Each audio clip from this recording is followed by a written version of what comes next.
Hola, ¿qué tal? ¿Cómo están? Bueno, mira, siempre me hago la misma pregunta. ¿Qué necesita un piloto para convertirse en ídolo? ¿Ganar muchas carreras, muchos campeonatos o esa forma espectacular de destacarse ante los demás arriba de un auto de carrera?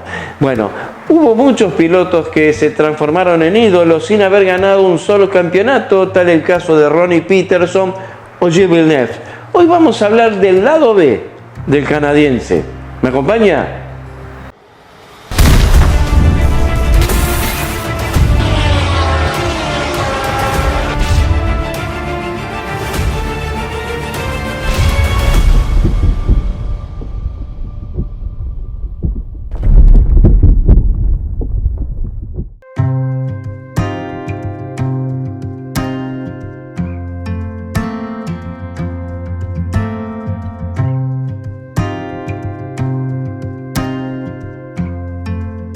Quien para está perdido. Estas eran las cualidades y características de Ferrari, la cual el canadiense obedecía acelerando con esa vehemencia ya muy conocida. Forgieri sabía que Gilles era un piloto agresivo, que lo único que hacía era acelerar hasta en lugares donde el común se para en el freno. Pero hay una diferencia enorme entre el éxito y el fracaso. Gilles rara vez conseguía el éxito.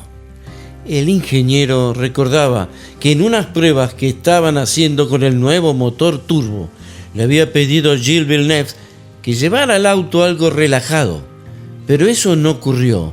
El canadiense estiraba las marchas maltratando la caja, el motor y exigiendo el semieje. Pues, dice Mauro Forgieri, lo paré varias veces para pedirle que respetara mis órdenes. Pues Gilles me respondió: si a un conductor como yo le quitas el placer de maniobrar la caja y el embrague, pues me matas, me haces sentir como un empleado, y yo no quiero ser un empleado. Gilles aquel día había roto nuevamente el semieje, enfureciendo a Mauro Forgieri, que gritaba: he desperdiciado un día de pruebas. Llegué a la conclusión, dice Mauro, que a Gilles corría para demostrar que era el mejor y no hacía concesiones. Gilles era un equilibrista que lo arriesgaba todo, muchas veces a cambio de nada.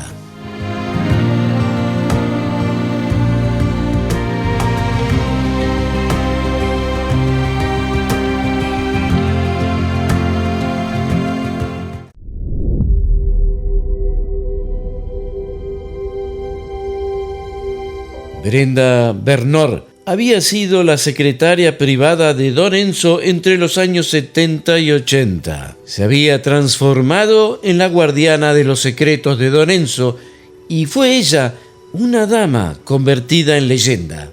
El viejo, tal como ella lo llamaba, había oído hablar de Villeneuve. Eran tiempos difíciles. Si bien yo jamás estuve involucrada en las discusiones que se generaban en aquellas reuniones, puesto que no era mi trabajo, yo solo era secretaria, todos recordamos que tras la partida de Niki Lauda, Ferrari se sentía traicionado y Gilles era el piloto que lo tenía que reemplazar, ya que el viejo decía que le gustaba su forma aguerrida de conducir. Cuando llegó a la fábrica, el canadiense se mostró introvertido, pero no conmigo. Hicimos una buena amistad. Hasta llegó a dormir en mi cama, puesto que en Módena, en el mes de agosto, no se conseguía hospedaje por ningún lado. En aquellos días, Gilles Villeneuve probaba el auto a cualquier hora. Era un ser humano increíble y sabía que estaba en el mejor equipo. También sabía los riesgos que tomaba por ser tan vehemente, pero es que así le gustaba correr. Gilles cambió mucho después de aquella carrera en Imola. A decir verdad, se sintió traicionado por el viejo y por el resto del equipo. Don Enzo lo quería mucho. Era algo que sabemos que al viejo no le pasaba. No era de cariñarse con los pilotos. Le perdonaba hasta los autos rotos. Gilles Fue el único piloto que destrozó más autos en toda la historia de Ferrari. La de Gilles fue la última gran tragedia en la vida de don Enzo Ferrari. Nunca pude saber bien cómo lo tomó. El lunes, el viejo llegó a la fábrica como lo hacía siempre. Afuera había cientos de reporteros.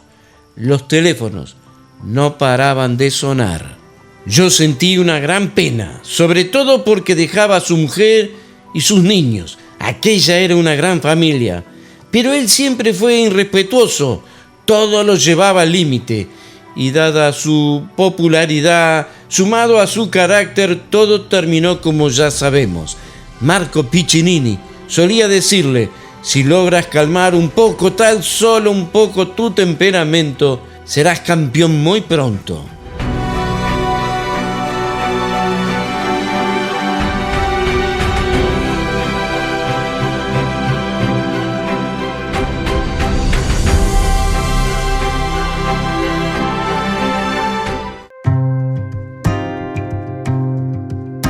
Antonio Tomaini, quien fuera ingeniero jefe de carreras de Gilles Villeneuve, recuerda: Gilles amaba correr por sobre todas las cosas. Fue un piloto rápido, sabía de balances, de puesta a punto y era fiel y trabajador.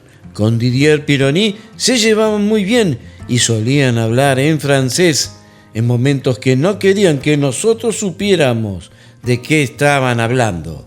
Era dueño de un temperamento explosivo. Por lo general siempre estaba haciendo bromas, pero en la pista se convertía en un soldado a dar batalla. Era exageradamente vehemente y eso a veces le jugaba en contra. El Ferrari era la extensión de su cuerpo, diminuto, frágil, con una apariencia casi inadecuada para estar en un Fórmula 1. Me costaba entender cuánta furia encerraba ese pequeño cuerpo. Yo solía decirle: usa más la cabeza que el corazón. Nunca vi a alguien tan vehemente y apasionado como Gilles. Su sonrisa, su despreocupación eran comunes. Dejarnos sin aliento ante una maniobra era una rutina que realizaba a diario y de las cuales no nos acostumbrábamos. Pelear con Forgeri y pedir perdón eran también escenas cotidianas. El corazón siempre se imponía. Había una necesidad de ir más allá de lo permitido. Gilles lo arriesgaba todo. Esa era su manera. Así le gustaba. Nunca vi nada igual.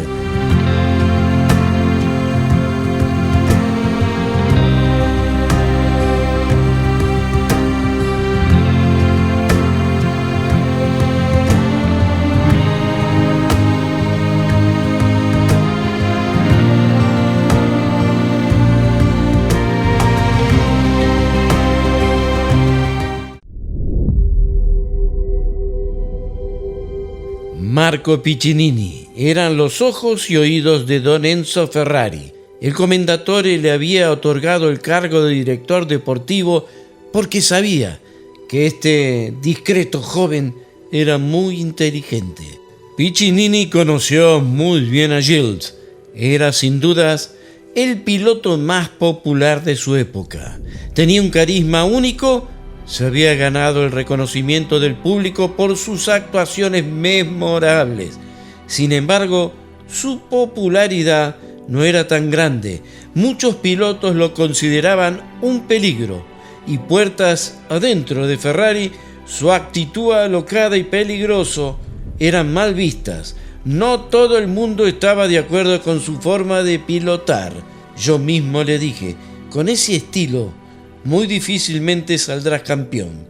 Sus accidentes y salidas de pista siempre fueron una sobrecarga de trabajo.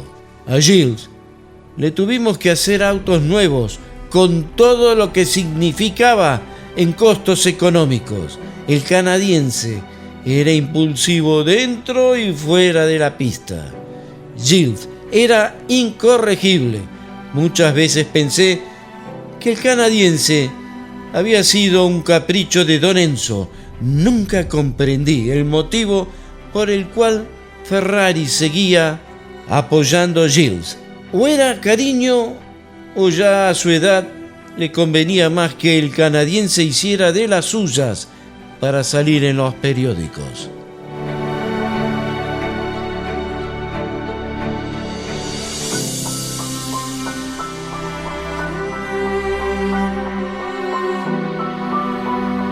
Su luz brilló de una forma muy intensa, pero por causas del destino, muy breve. Menos de 5 años, entre el otoño de 1977 y la primavera de 1982. Un periodo de tiempo que en la historia del automovilismo marcó una época, la época mítica e inolvidable de Gilles Villeneuve.